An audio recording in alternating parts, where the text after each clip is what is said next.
Okay. Hello everyone. So finally we have with us Richa Bharadwaj. She has just qualified and the Bihar Judicial Examinations. Rank is 37 if I am not wrong, and she has 36. qualified 36. Oh sorry, one rank matters a lot. So she has qualified it within in her first attempt. She has completed her graduation from Banasthali Vidyapeeth and did her masters in criminal law. We were classmates in criminal law, masters LLM from Amity University. Both of us got our degree recently, so I had requested Richa to have an interactive session so that we can discuss how the students can eventually prepare for judicial examinations, what they have to keep in their mind. So, Richa, how first question that everyone would ask is whether law was a career of your choice, or was it given to you as an option that you have to do law only, or was it a Uh, career of your choice? I completed my 12th from bio stream, and after completing my intermediates, I was searching for the field where I can perform my best. And after few research, I came to know that legal field is something where I can use the best of my personality traits. So I decided to take law as my career. Okay, so that's So something we can say interesting. that it was my choice. Yeah, so Yes. that's something interesting because people from science, they have already done that struggle that they'll become doctor or engineer, and then suddenly you shift to a profession which requires something different. Like majorly, you see that people who have their mind of law have taken commerce or art as their stream, right? So you Indeed. were well versed with the struggle you have already done in 12th and 11th by taking science, right? So now Yes. the second thing is that so there are a lot of options like corporate litigation, and we see that these are the fields where you can earn much more being a judicial officer. So what motivated you from not choosing these fields and choosing a job which would definitely, it's an excellent job where you would be tendering justice to the people. So what motivated you to start your preparation for judicial examinations? Yes, as you have mentioned, definitely law is a money-making profession, and there are many aspects when we talk about the career options in the legal field or law field. So, the decision of going for the judicial services is something which I took before taking admission into my law college. So, after completing my 12th, firstly, I decided that yes, I want to be a judicial officer. See, as I have mentioned earlier also, I look for my personality traits, and I came to know that I am kind of an impartial person, and I can listen to what someone is saying. I can listen very calmly. So I thought this is something where I can give my best. I can perform my best. So before going to the law college, I decided that if I'm going to law, I will be going for the competitive exams and be going in the judicial field only. And there are other options also like litigation and corporate, but they do not match to my personality trait. Okay, so that's excellent, right? So you had it in your mind. So that means that you have already prepared it for your 5 years in your college life, right? So you eventually had so much time and mindset, right? So in that case, it became easy for you to qualify because as I remember calling that every law or the judgment, the discussion that we had was very fruitful because uh, nevertheless we learned from each other, and I learned a lot from you. I am not good in civil law, being a person of a Vice criminal law. versa. Yeah, so that's one thing. So we eventually could have a very grateful or interactive sessions. Then, if a student, for example, has decided it on a later stage and being in so if somebody is in first year, he eventually knows that he has to, if he is targeting, then he knows that he has to cover all these law within this period of time. Then is somebody who has taken the decision later on in their college life in fourth or fifth year, what are suggestions for those people, and what are the suggestions for the people who start from first year, like respectively? Uh, yes. See, majority of students are like that only, that they do take admission in law school, and thereafter they explore different aspects or fields of the law during their internships, and then they decide that they want to go in which field. So even if someone is in third year or fourth year of a college, so see, at max what you can do for preparation of the judicial services in your college is that one can go through the barracks thoroughly, because in law school if you are having a good command over the barracks, it will be more than enough to support or to help you in preparation of your judicial services. So in third or fourth year or till fourth year, you can do this much only, that you just go through your barracks and do them thoroughly, try to interpret them, try to learn the landmark case laws. And after fourth year, when someone is in fifth year or the final semesters of the fourth year, they can go for the textbook reading and for the mains part of the judicial services preparation, because that part is something which is exhaustive and requires a level of understanding and a mature mindset to interpret the laws. So till fourth year you can it will be sufficient if you are just doing the barracks, and after that you can go for the notes which are in the markets at various platforms. Very well. So the most important thing is that what personality should a judicial officer hold? So right, it's not only about knowing the law, but also as a judicial officer, you should have those personality traits in you so that you can very well hold your office. Right. So what, according to you, are the best traits that a judicial official should have, like being calm, or what sort of personality that person should have hold that gives makes him the best and suitable person for this post of judicial officer? Yes, firstly, one needs to be an impartial person. He or she needs to have a neutral approach towards the thing without favoring anyone or any party. And secondly, that one needs or requires to be a patient listener. Because if you are not if there is no habit in you of listening someone patiently, this field is definitely not for you. Because in courts, judicial officers have to listen the advocates and the parties, and they have to their job is to just listen the parties and the arguments and various things. And thirdly, obviously, honesty. And there are many other personality traits also, but I think these three are very basic and very much important to inculcate in oneself to be a good judicial officer. Uh, Very well, because yesterday only I was appearing before Honorable High Court of Allahabad. The judge was patient enough to hear a person for 45 minutes, though that person has wasted a lot of judicial time. And even after a lot of patient hearing, the judge was trying to tell him his rights, but he was not. So, definitely, the patience is the best and the most important thing that a judicial officer shall hold. Right. So, apart from this, what are your suggestions how a person should prepare? Like, they have the college life, like you were in your college life, and during the college life itself you have qualified. Right, I was very late in taking admission. When I joined in, approximately I believe within a month I got to know that you have qualified for mains, and from that day only I'm calling you Jacha, because we were, see, the personality itself shows that the person is competent, and the feel things that you have told, and you have always been neutral. So that approach has is very clear. Now, how to manage the professional life, those studies, and the personal life as well, because there are a lot of hindrances in personal life we everyone has, and that can never be ignored. So the balance is very important. The studies during all these things, how do you suggest, and what are your recommendations for this to the students?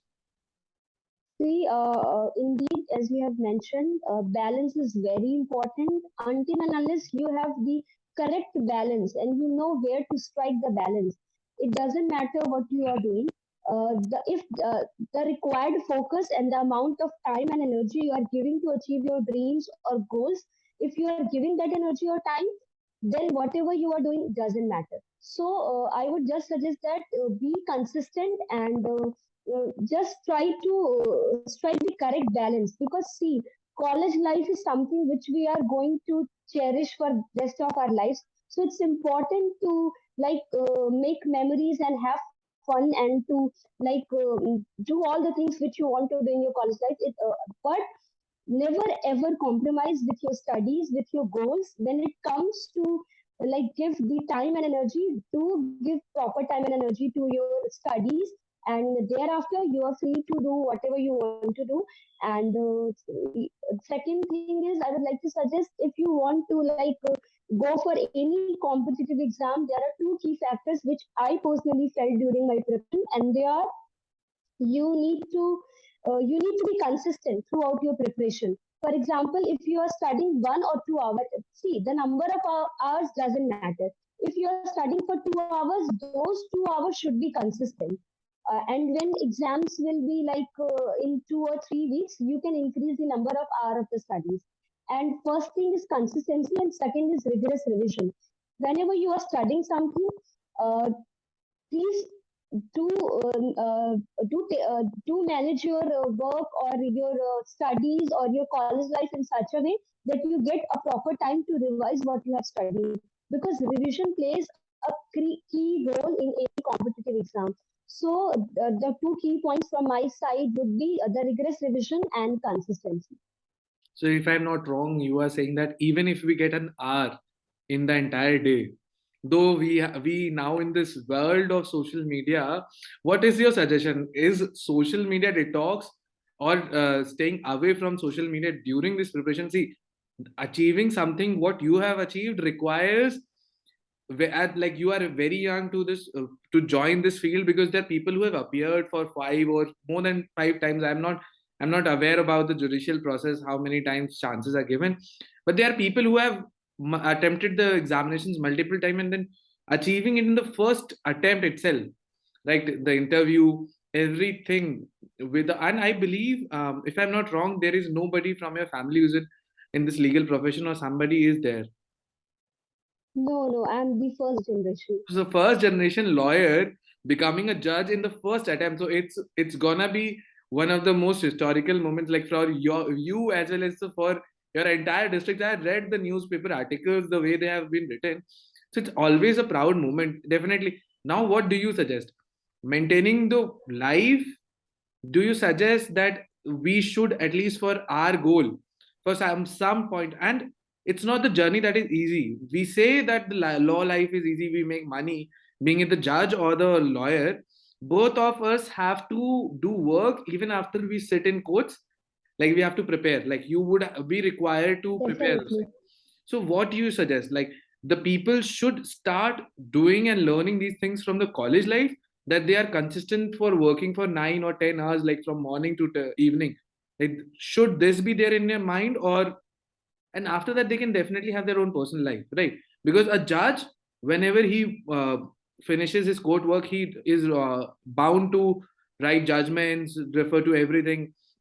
Now since this word judgment has come, what do you suggest? How do these people, students, should they follow the current judgments? Are the current judgments relevant and important for judicial examinations? What do you say? See, definitely, judgments, the current ones and the landmark also, they play the key role when you are writing for the mains examination. Okay. And when I still remember when I was in law college, there was a guest session, and some honorable justice from the Uttara High Court was there, and he said very one good thing, and that is, law student or a person related to a law field should know something about everything. Because see, law is such a dynamic and vast concept or a thing that you need to connect it to so many things. So, like relating it to the social media point which you made, like a law student is someone who needs to strike a correct balance with everything around him or her. So if even if you are using or one is willing to use the social media, one need to understand that what amount of a time he should give to it. And moreover, that indeed there are very good platforms like Live Law, and there is a bar and bench. From Yes. there, they can read current judgment, current legal issues. So it is very pertinent for a law student to be connected with the legal fields or other issues going around them. So it plays a very key role in preparation. Yes, in fact, LinkedIn also gives a lot of information. People share their Indeed, experience. yes, So yes, yes. that's really nice, because now, so you have already qualified judicial examination at such a young age. Now you have a possibility of qualifying for higher judiciary. So will you be giving, like, it's too early to ask, but is it in your mindset to give higher judiciary examinations after you are eligible for it? I am for lawyers, I believe it is 7 years. And what is about the judges? Is are the judges See, also? see, in many states, the provision for judges to be appearing in higher judiciary has been removed, unfortunately. I had discussion with my teachers regarding the higher judiciary and the other states' exams.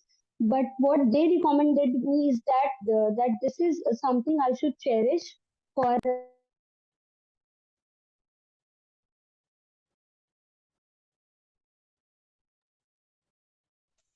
audible. Yes, something normal. Okay, sorry, I got some call. So currently, I'm not planning for any other examination or for higher tuition. I just want to enjoy this moment, and I just want to put my energy and time to learn the work because, as you know, as you have mentioned also, that I am a first generation lawyer in my family and Yes. I do not have any background. So I just want to learn the work, the mannerism to be followed in the code, the procedure, so these are very new things to me. So I want to dedicate my time and energy to this only. Because right, we surely all our classmates and everyone would love to see you in high court, and we pray to God that you reach to Supreme Court as well.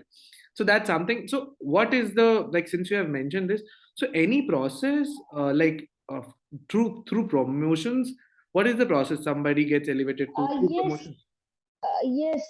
There is a see. One of my teacher told me that Bihar is the state where there is very fast promotion. Reason being that they do promote female judges, and moreover, the number of judgments you are making, the kind of judgments you are making are the key factors in your promotion. So when I will be joining the training of the judicial services. So I will be focusing more on the procedure and the judgment part so that I can learn how to make the correct judgments so I can make them fast and get promoted early. Yes, eventually that's one key factor. And see, I will tell you one thing. I'll share my experience. Like, I've been appearing in various courts and across, like in UP, Delhi, and Uttarakhand as well. So there was a huge difference. The manner of court the that was run in Delhi. If a judicial officer is sitting in the court, there is a pin drop silence that is maintained, even if he's a judicial magistrate, like even if it's a metropolitan magistrate, then also.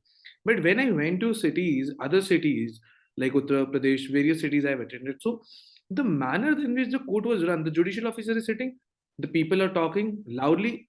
So that made me feel that the decorum of the court is always maintained by a person who's presiding over it, right? So if I'm not wrong, the manner, and we all are aware of the fact that Bihar is also not very well developed with these infrastructure.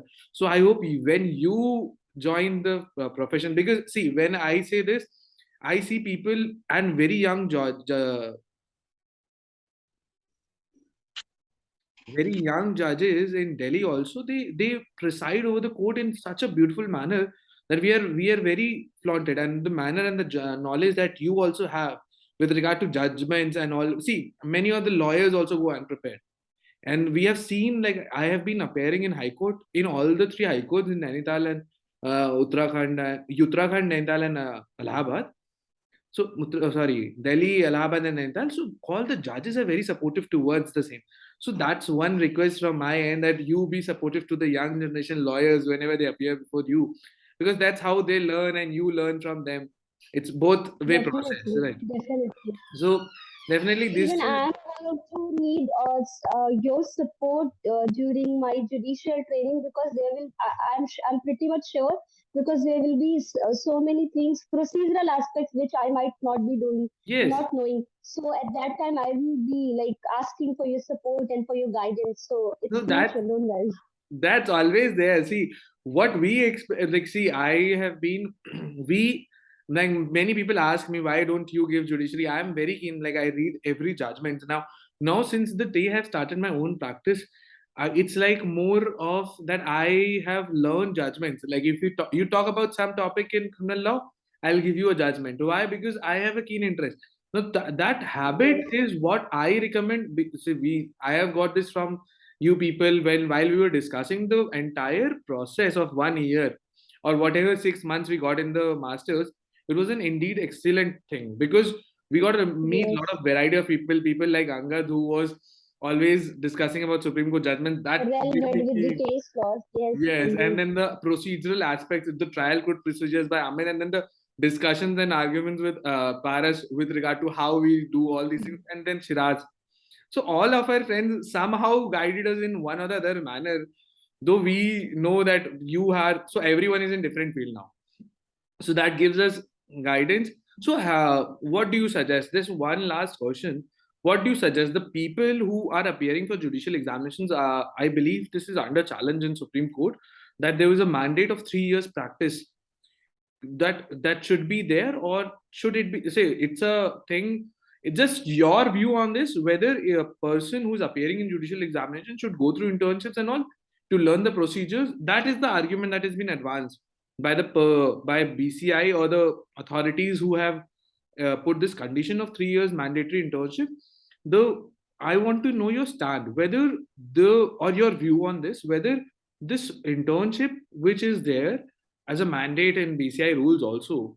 So should this be done by students, or in fact, the rule says that it is after post graduation that you have to go for 3 years training or 3 years practice in nevertheless. So what do you suggest? Is it a good one, or what are your views on this?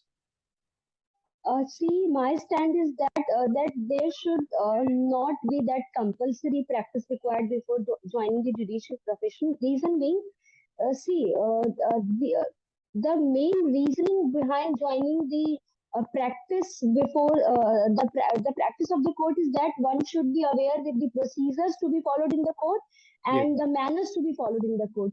That is something which a law student can learn during their 5 year law college through internships. yes, In my college when I was doing my LLB, it was compulsory for every student to go through 20 weeks of internships in the entire period of the 5 years. So yes, that 20 weeks of internships in the duration of 5 years is something which is sufficient to give the idea about the procedures of the court. I'm not saying that one will be well versed with the procedures or what does advocates do, but see, because if you see the competitive exams like UPSC, where very young talents are coming, who are going to like handle a complete the entire districts, they are very young. So if we do make a bar or a caveat that 3 year minimum practice is compulsory, then there will be less of young talents in the judicial field.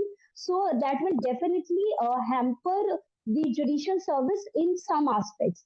So what I do feel is that the training which they do provide after the selection in the judicial services, firstly, that is like they can make that training part wider or lengthier if they do think that the person who are becoming a judicial officer not having experience of the practical course, like they can include that practice part in after the selection, and it will promote young minds to join the judicial services, which will ultimately benefit the judicial system of our country. So this is my stand.